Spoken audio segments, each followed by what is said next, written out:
Dr. Ivo Eggman Robotnik. In the Sonic universe, there is nobody that compares to his intelligence, and in today's video we draw the Eggmatic villain in 4 different styles. Now whether it's Robotnik or Eggman, it really doesn't matter, but I do find it funny that I just recently found out that Robotnik means worker, and considering that he uses a lot of robots as his badniks, as his little workers, it does kind of come across as kind of an interesting concept. And that's what I wanted to start off with, which is the concept art. Originally, Dr. Robotnik was actually meant to serve as Sega's mascot, to be the antithesis of Mario. They wanted someone that emulated a lot of the characteristics of Mario, and as you can see in the original concept sketch by Naoto Oshima, you can see the pajamas and then the big mustache have some kind of similarities to Mario, but those plans were quickly scrapped for what we know as Sonic today. But developers did hold on to the concept of a character named Dr. Robotnik and rebranded him as the main antagonist for Sonic going forward. I really love the overall design and concept of this original character. There's a lot of whimsy to it. I also like this kind of cool laptop iPad thing with the cat ears, and it just gives it a very unique vibe for like, what were they thinking when they developed this character? Was he going to be like a dream kind of character? Was he going to be just this super smart character that could develop anything? I just almost want to get another game with this character. It feels like it could go so far, and it seems like a really fun concept sketch. And that's the beauty of a good concept art, is that it can go anywhere. It's just the initial thought process of the designers on a page.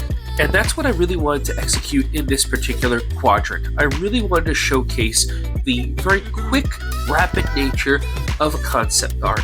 Any kind of concept art that you do, it has to be fast, it has to be quick. There need to be potentially dozens of them. You need to have them from multiple angles. They're really just quick drafts and sketches, so you don't want to get bogged down in too much detail, but you want to try and get down as much detail as you can quickly on a page. Next up, we have the cartoon style, and I was debating whether I wanted to go with the early 90s cartoon style or just keep it simple with nice clean lines, so I eventually chose to go with the nice simple clean lines cartoon look. And that's because Eggman has a specific shape, Dr. Robotnik has a specific shape, and I don't want to deviate too much from that. If I changed him to a little plumpier but stouter version, when I tried to match it all up with all the other iterations that you'll see later in the video, it'll just look weird, it'll just look clunky, and I want it to still look like one cohesive piece.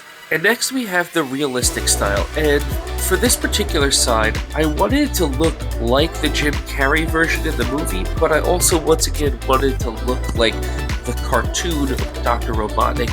So I wanted to have a 3-dimensional video game feel, but yet the face to feel realistic as it's in Jim Carrey in Sonic 3. One thing in this little section that I want to showcase to you, and that is the importance of time when it comes to realism. As you can see, I have not slowed the footage down at all. This is how long it genuinely takes to add a highlight or a shadow to anything that you do that is considered realism. It takes an exceptionally large amount of time. It is very meticulous, but that's how you get these really smooth, hyper-realistic at times blends. It's about taking your time to achieve all those little subtle gradients. That's where all the tiny magic happens. It's not through all the sped up parts that you might see as I quickly wind the video up. I want to really showcase that to you because it really does take a lot of time to get this particular section down, so I hope you really love how it came out because I think it came out great.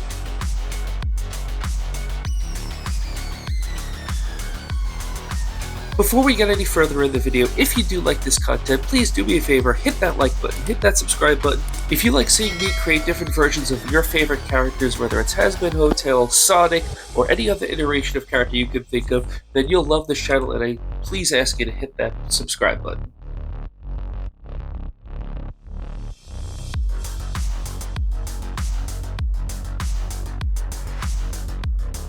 Here's another beginner tip for those of you who like to use alcohol markers and like to use colored pencils. A great way to get a very simple three-dimensional blend if you're having trouble with either medium is try combining mediums. If you do a layer of alcohol marker in a medium tone, then you could take a black and a white and then work your highlight and your shadow, and now you have your three base tones. You have your highlight, your shadow, and your mid-tone, and you can actually then develop a three-dimensional layer, as you can see here with the latex, how I have my light, my dark, and my middle tones, and same things on the studs that he has on his shirt. You have the light, the middle, and the dark tones, and you'll see me basically build like that throughout the entire piece, and it's a really simple but very fundamental way to get a beautiful rendering across your entire page.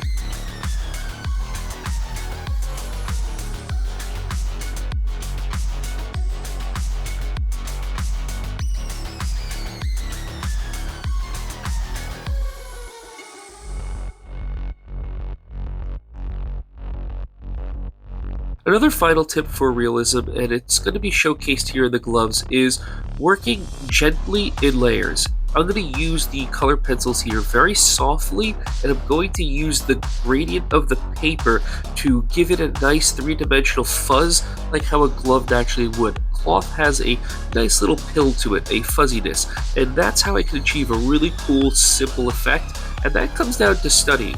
So like with the goggles here that you see, they're going to have a much more three-dimensional, harsh quality. Lots of stark blacks and lots of stark whites.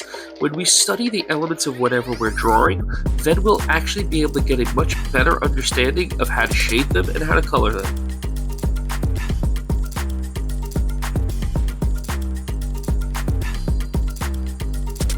As we finish up the realistic side here, I want to also mention that usually the realism takes about the entire length of the overall piece. So like the whiskers and the hairs here and in the mustache, that took me about 15 minutes just to gently layer across because I wanted to not only look a certain way, but it has to feel believable.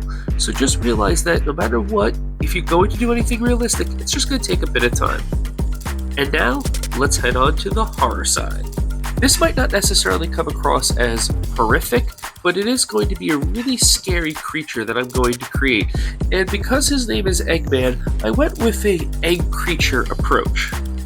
Fans of the 4 different styles that I often do will also see that I've done a little homage, if you will, to the cracked effect, and that's by adding all these nice little tiny cracks within the egg itself, because I wanted to make it seem like we're peeking in and getting little dots into what's behind the egg of the creature that I'm creating. But I also wanted to keep the true-to-life red suit as a red exterior to the egg. You might see me do all these little swirls in the egg design, and that's because I wanted to add all these nice little textures onto the egg. I didn't want it to be polished smooth. I wanted it to feel gritty and grimy, and I almost wanted to feel like it's been mishandled a little bit too much, and hence why it broke, and now we have the creature coming out of it. And if you've made it this far, I genuinely want to say thank you. I know I've been sounding a little bit nasally. That's because I've been kind of coming off the back end of a cold, which is now just leaving me a little congested, hence sounding a little odd than I might normally sound. So to get on to the final aspects of the design, I kept it really simple because if it's a hatchling of some primordial creature, it's not going to have too many details. It's going to look lumpy, it's going to look misshapen, it might even look, well, it most certainly would look deformed. So I didn't want to deviate too much from an egg shape because that's what it would be bursting out of. And I kept the eye sockets really grim, and I wanted the red aesthetic to be still present throughout.